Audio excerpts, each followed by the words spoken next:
Yeah, I mean, it's very up to date. People will notice news clips and things in this documentary that may only be a week or two old simply because, you know, as we were finishing up the documentary, there were several things that broke.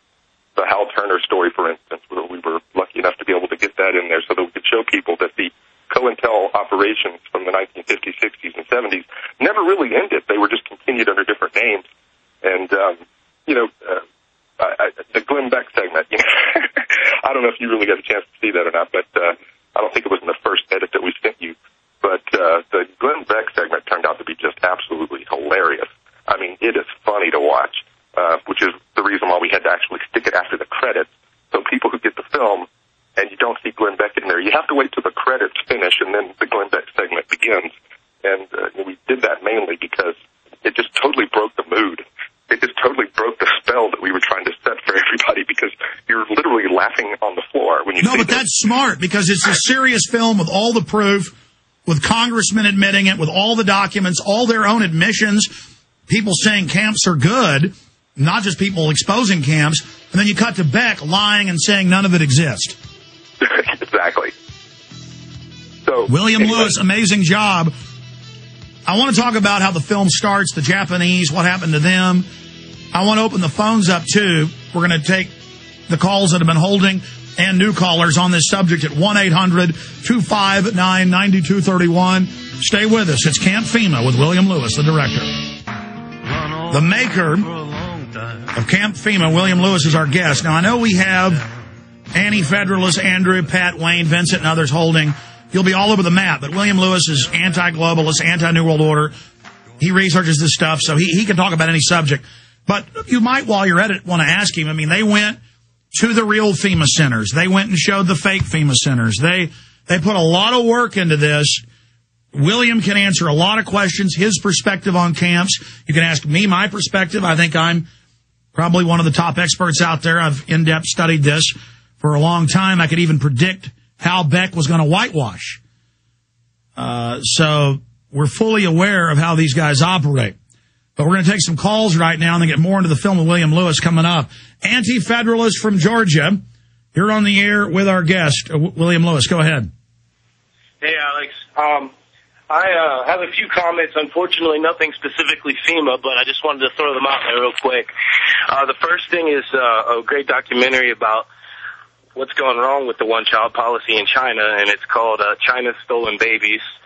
Also, tonight, I wanted the viewers and the listeners to know there's a special on 9/11 conspiracies on National Geographic at 9. So yeah, let me just add to that, in fact, I had that in my stack, and I took it home. Will you get Jason, because he knows where it is?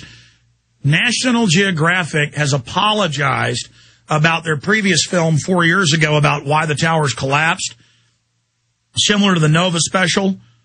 I think theirs is called Why the Buildings Collapsed, Nova's Why the Towers Collapsed, using fake data about bad steel and fire melting it. They've now changed their story with a new whitewash they're going to unveil tonight, but they've been forced to apologize. But I still have these idiots telling me why the towers collapsed and using their baloney. But go ahead. No, I'm sure it'll be very interesting to see what they have to say. Also, I just got back from D.C. last week. And, of course, there was a lot of things I could say about my trip, but I did come back with some kind of flu, and I'm happy to say I'm over it. And there are swastikas all over the Federal Reserve Building, all around the, I don't know what you would call it, but the friezes, the stone carvings that outline the building. There's lots of symbols all over there, but swastikas I did find and took some pictures of it. So I just wanted to put that out there. Thanks for your time. You mean not swastikas put up by citizens, but in the carving the swastikas? Absolutely. Oh, yeah. I mean, until 1940, American school children did the Hitler salute. You can Google American school children do Hitler salute at all major high schools. You can show you L.A. high school doing it. And they put the fasci, the symbol of fascism, the bundle of sticks with the hatchet heads in the U.S. Senate. And we were going to go that way with eugenics and everything else. I appreciate your call. William Lewis comments on that. Well, just as we didn't go that way, they just figured out a better way to disguise it. And that's all I'll add to that. Good point. Andrew in Canada, you're on the air with the maker of Camp FEMA. Hi, Alex. I'm a first-time caller. I've been listening for just over a year now, and I'd like to thank you for waking me up, first of all.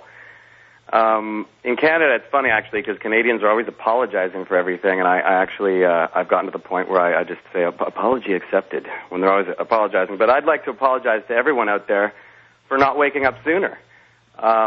It's a very traumatic experience to wake up, and I think that should be discussed more, especially, I mean, you know, it's literally like your world is turned upside down, and I'm through it now, and I get it. You were calling earlier, you were saying, oh, who out there, you know, can see the whole thing. I can see this, you know, big machine of eugenics, which, you know, it requires humans. The humans are the gears and the cogs of this big machine, and they can't go forward with any of this unless people, you know, willingly are part of it. And I guess, and they're racing to put it in place right now because they know their time is short.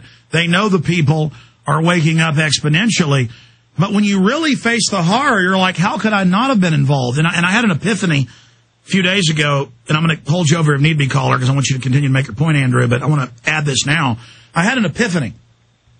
The elites at the very top are fully conscious.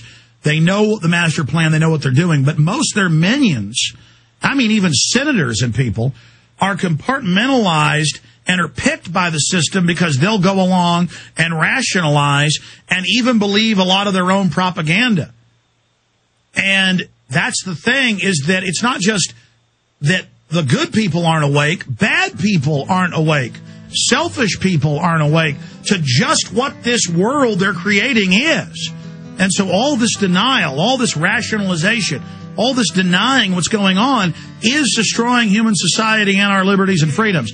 I want to get William Lewis's comment on that statement, then go back to Andrew. When we come back, then Wayne, Vincent, Sam, Virgil, and others. We're talking about FEMA camps for the rest of the show.